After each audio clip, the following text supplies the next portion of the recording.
What happens when a legendary icon sits down for what's supposed to be a light and friendly interview, only for it to turn into the most uncomfortable conversation of his career? What happens when a beloved talk show host asks one question too many, crossing lines that should have been left untouched? This is the story of the day Lionel Richie walked off the Clarkson show.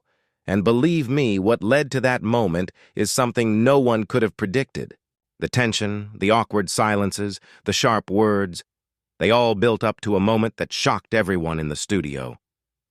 You're about to hear exactly what was said, word for word, and why this interview became one of the most talked about moments in daytime TV.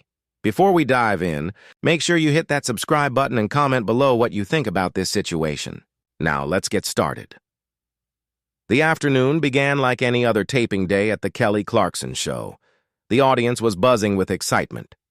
The energy was high, and everyone expected a fun, lighthearted chat with Lionel Richie. He was there to talk about his new tour, his long career, and maybe share a few funny memories from his days with the Commodores. It was supposed to be easygoing, the kind of interview he had done countless times before. But from the moment Kelly walked out on stage, something felt different.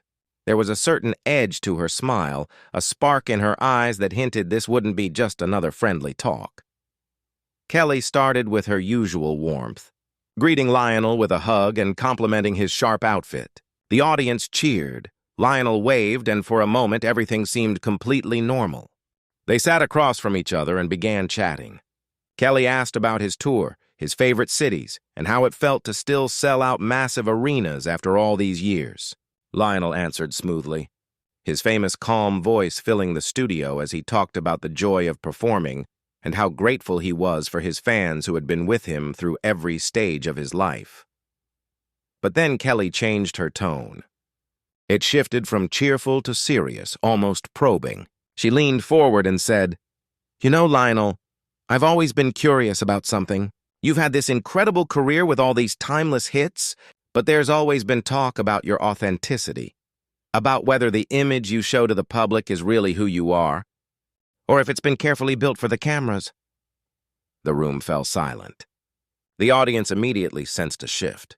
This wasn't going to be a soft, feel-good chat. Lionel's smile faded just a bit before he quickly recovered, letting out a quiet laugh. "Well, Kelly," he said, "I think anyone who's been in this business for as long as I have understands that there's the public side and the private side. But I've always tried to be true to myself." Kelly nodded, but there was something in her expression, a look that showed she wasn't quite satisfied. "That's interesting," she said, "because I've done some reading, talked to people, and there seems to be a pattern of you avoiding certain topics. Things that don't quite match the romantic image you've built over your career." Lionel's jaw tightened slightly. "I'm not sure what you mean," he said calmly, though his voice carried a trace of tension.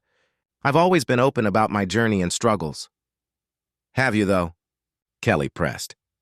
"Because when I look at your interviews, you talk about love and music in general terms, but you never get personal. You never really let people see behind the curtain. And I think your fans deserve to know the real Lionel Richie, not just the performer who sings about endless love." Now the room was completely still. A few people in the crowd shifted uncomfortably. Lionel's publicist, seated off to the side, looked visibly worried. But this was being recorded live, and Kelly was clearly ignoring the pre-approved question list. "Kelly, I respect your curiosity," Lionel said, his tone firmer now. "But there's a difference between being private and being fake. I've shared what I felt was right to share.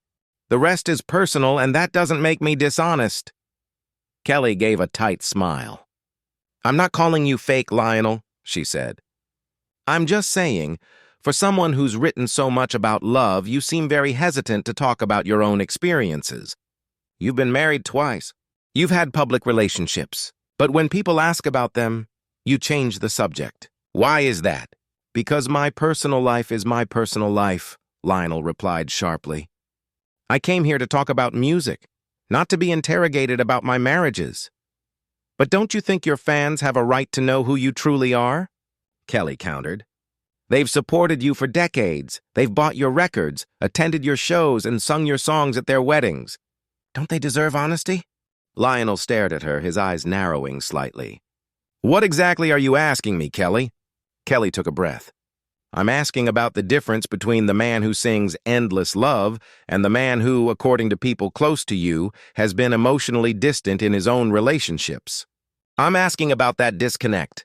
The audience gasped. Lionel's face changed from surprise to anger in seconds. Excuse me? He said in a low, controlled voice. You're really going to sit here and accuse me of mistreating women based on gossip?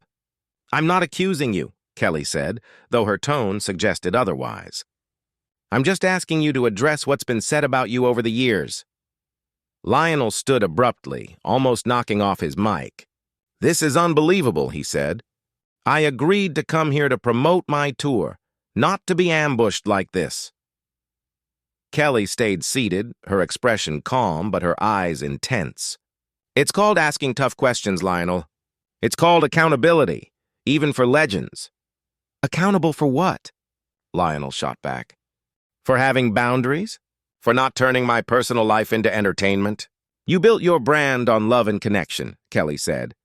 You can't hide behind privacy when your whole career is based on those emotions. The difference, Lionel replied, is that I'm an artist. My songs are about universal feelings. They don't have to be autobiographical. But you let people believe they are, Kelly said firmly. You let the world think you're this perfect romantic, but your real life tells a different story. Isn't that misleading? No, it's not, Lionel said. That's called art. Do you expect every actor who plays a hero to be one in real life? Every writer who writes about heartbreak to actually live it? That's not how art works. That's not the same, Kelly replied. Your whole image is built on authenticity. You're not playing a character, and you think you have the right to question who I really am, Lionel shot back. You don't know me personally, Kelly. You haven't earned that right. Kelly tilted her head slightly. So you admit there's a difference between your public persona and the real you? Of course there is, Lionel said, his frustration showing. Everyone has a private side, but that doesn't make me fake. I'm not saying you're fake, Kelly said, though her tone hinted otherwise. I'm saying you pick and choose your truths. And in today's world, people want more openness. Lionel looked around at the audience, then back at Kelly. You know what the real issue is? He said. It's that people now think privacy equals guilt. If you don't share everything, you must be hiding something. That's what's wrong. Or maybe, Kelly said, the problem is when people benefit from their public image, but don't want to be accountable when that image cracks. Accountable to who? Lionel asked, his voice rising. To you? To random strangers online? I don't owe anyone explanations about my marriages or emotions. I owe my fans good music and respect. That's it. Kelly shook her head. That's convenient for someone who's built a career on being emotionally open. It's not convenient, Lionel replied. It's called boundaries, and the fact that you can't see that says more about you than me. The crowd reacted, a soft wave of murmurs. Kelly's expression hardened. Don't make this about me, she said sharply. Maybe I should, Lionel said quietly.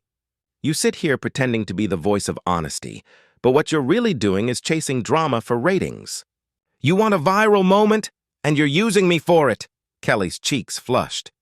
That's not true, she said. This is about real conversation, not pre-approved talking points. Conversation? Lionel laughed bitterly. This is an ambush. And I'm done. He began to unclip his microphone. Kelly took a step forward.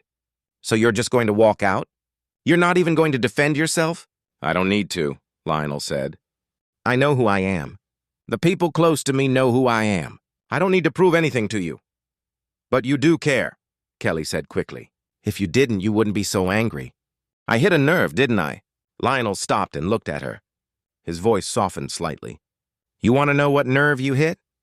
The one that comes from giving 40 years of my life to music, trying to make people happy, only to have someone reduce all of that to gossip about my private life. But your personal life shapes your art, Kelly insisted. People have a right to know the truth. Why? Lionel asked. Why isn't my music enough? Why does my pain have to be public? Kelly hesitated. Because that's the deal you made as a public figure. You wanted to be beloved, and that comes with scrutiny. Scrutiny, yes, Lionel said. Character assassination? No. Kel, if question deserves an answer, not because I'm hiding something, but because some things simply belong to me.